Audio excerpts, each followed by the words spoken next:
innovation in the financial inclusion.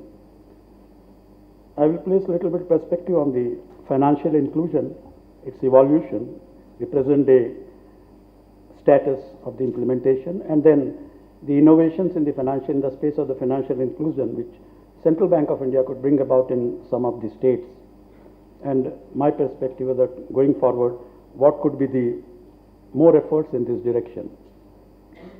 As all we know, that financial inclusion is a method to provide the banking services at affordable cost and without hassles to the financially excluded people. When I stress that hassle-free, I mean that the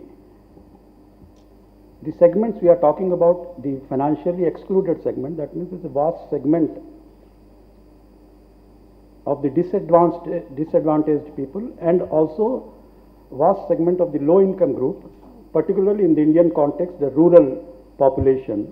As such, there is a need that this is at an affordable cost as well as hassle free. We should not bog down with they should not be bogged down with the all difficult tasks of providing the KYC norms and all that, and how best banks have been doing in the context of the no-frill accounts. But taking it forward, if I say that what are the consequences of not implementing the financial inclusion, is obvious that there will be large-scale unemployment, there will be social tension, and we will encourage ultimately the money lenders who charge very usurious. The journey of the financial inclusion, if you trace, it starts from the social banking in the year 1967, followed by the nationalization of the banks in 1969, and as recent as 2004-05, it was formally included. The term financial inclusion was coined in the policy 2004-05 in the financial policy. But with all these organized efforts, did we reach the required target of financial inclusion, what we expected? Obviously not. Even today, there are two distinct segments of super included segments. If I say the one segment of the population who are flooded with the financial products, flooded with the financial services, wealth advisory services, and there is the other extreme segment who are fully deprived of the basic banking facilities. As Mr. Memon was telling, that there are large-scale variations in the data, but everybody will come to a consensus that there is a large number of the underbanked population, both in the urban as well as the rural. Particularly in the rural context, from the organized source, the credit availment or the availability of the credit is very low as he was telling 92%. 8% are only availing from the organized sector.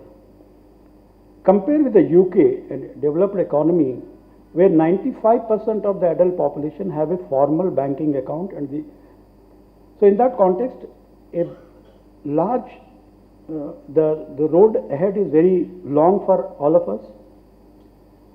In the context, I just analyze, and if I place my perspective that what we have to do in the context of improving the financial inclusion, moreover bringing about the innovation in the financial inclusion. The innovation is a concurrent process along with the road when we implement the financial inclusion. But what I analyze is there is a distinct demand side and there is a distinct supply side to this whole gamut of the financial inclusion. The demand side is affected obviously with the poverty, lack of awareness, and the socio-economic conditions prevailing in the rural economy, which is the most important factor causing hindrance to the seamless implementation of the financial inclusion. And that is the objective of the financial inclusion also, to remove these obstacles. One way what we can bring about innovation is very important, that we have to look at that whether the financial literacy in an innovative way, like how the NABARD's experience, what he has just now said about how they have used the train services and reaching to the masses to provide this. There are also e-Chaupal, which are also very good tool for this literacy campaign. The financial literacy is very important.